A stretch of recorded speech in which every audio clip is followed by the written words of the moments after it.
ஆண்டவரும் இரட்சகருமாகிய இயேசு கிறிஸ்துவின் இனிய நாமத்தில் உங்கள் யாவருக்கும் அன்பின் வாழ்த்துக்களை தெரிவித்துக் கொள்கிறேன். அருமையான தேவ பிள்ளைகளே, புதிய நாள், புதிய நம்பிக்கை, new day new hope daily devotion மூலமாக இந்த நாளில் கூட உங்களை சந்திப்பதில் நான் மிகுந்த மகிழ்ச்சி அடைகிறேன். அல்லேலூயா.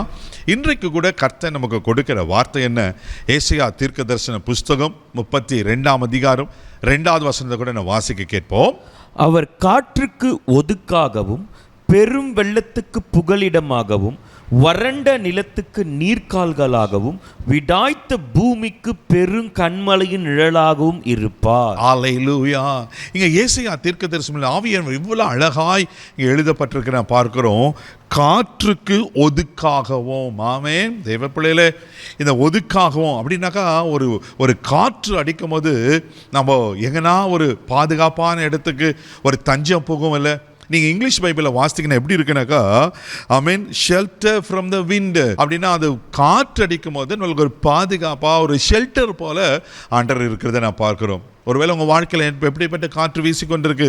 வேதத்தில் பலவிதமான காற்றுகளை நம்ம பார்க்கிறோம். பெருங்காற்று இருக்குது, சூறை காற்று இருக்குது, தேவ பிள்ளையில கீழ்காற்று இருக்குது, வடகாற்று இருக்குது, இப்படி பலவிதமான காற்றுகள் இருக்குது. ஆனால் இன்றைக்கு ஆவியானவர் ஒரு காற்றை குறித்து நம்மளுக்கு உணர்த்துகிறார். யாக்கோப்பு நிருபம் 1ஆம் அதிகாரம் 6வது வசனத்தை கூட நான் வாசிக்க கேட்போம். ஆனாலும் அவன் எவ்வளவாயிலும் சந்தேகப்படாமல் விசுவாசத்தோட கேட்க கடவன். சந்தேகப்படுகிறவன் காற்றினால் அடிபட்டு அலைகிற கடலின் அலைக்கு ஒப்பாயிருக்கிறான். பாருங்களேன், சந்தேகப்படுகிறவன் காற்றினால் அலைப்பட்டு அலைகிற கடலின் அலைகளுக்கு ஒப்பா இருக்கிறானா? ஆமென். அப்போ காற்று வீசும் அலைகள் அடித்து கொண்டே இருக்கிறது. தேவப்பிள்ளையில இது எதுக்குன்னா அவிசுவாசத்தை குறிக்கிறது. சந்தேகப்படாம விசுவாசத்துல நிக்கணும். பிரதர், எவ்வளவுதான் பிரதர் விசுவாசிக்கிறது, எவ்வளவுதான் நான் ஜெபம் பண்ணு, நான் கர்த்தர் தான் சார்ந்திருக்கிறேன், ஆனாலும் என் வாழ்க்கையில காற்று வீசிட்டே இருக்கு. கலங்கி கொண்டிருக்க தேவ பிள்ளையே, இந்த காற்றில் நீங்கள் அடித்து போலையே, இந்த காற்றில் நீங்கள் அப்படியே சின்னாபின்னமாக்கலையே, கர்த்தவங்களை பாதுகாத்திருக்கிற அல்லவா? இப்படிப்பட்ட காற்றுகள் வீசும்போது அவர் நம்மளுக்கு பாதுகாப்பாக இருக்கிறார். அவர் ஷெல்டராக ஒதுக்காக இருக்கிறார் என்று இங்கே சொல்லப்பட்டிருக்கு நான் பார்க்கிறோம். தேவ பிள்ளையில உங்கள் வாழ்க்கையில் அந்த அவ்விசுவாச காற்றுக்கு நீங்கள் இடம் கொடுக்காதீங்க. விசுவாசத்தில் நில்லுங்க. கர்த்தர் உங்களை சொன்ன வார்த்தையெல்லாம் அவர் நிறைவேற்றி முடிவதற்கு உண்மையில் இருக்கிறார். இங்கே 2வது ஒரு காரியம் சொல்லப்பட்டிருக்கு. பெருவெள்ளத்துக்கு புகலிடமாகவும். பெருவெள்ளத்துக்கு புகலிடம். ஒருவேளை வெள்ளம் அடித்து மோதி உங்க வாழ்க்கையில சின்னாபின்னமாக்குறது போல இருக்கா? பயப்படாதீங்க, அவர் நம்மளுக்கு புகலிடமா இருக்கிறார். நீங்க மத்தேயு சுவிசேஷம் 7ஆம் அதிகாரம் 27ஆம் வசனத்தில் வாசிப்பீங்கன்னா அங்க ஆண்டவர் அழகான ஓமையை சொல்லுவார். வாசிக்க கேட்போம்.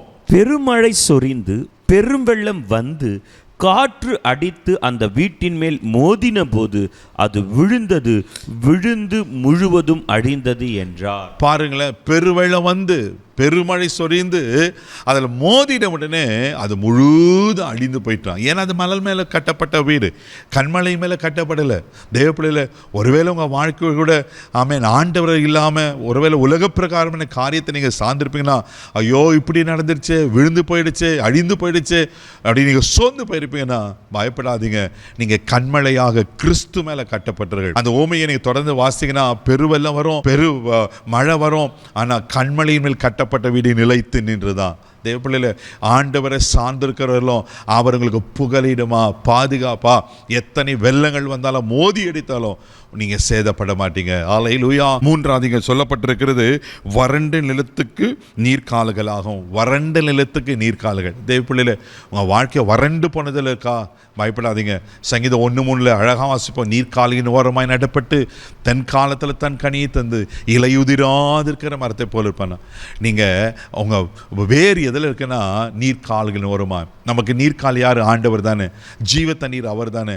அவரில் நம்பி இருக்கிற உங்களை ஒரு நாள் கர்த்தர் கைவிட மாட்டார். 4வது சொல்லப்பட்டிருக்கு, விடாய்த்த பூமிக்கு பெருங்கண்மலையின் நிழலாயிருப்பார். விடாய்த்து போய் சோர்ந்து போய் அங்கலாய்த்து வெடித்து போய் விடாய்த்து போன பூமி போல இருக்கா?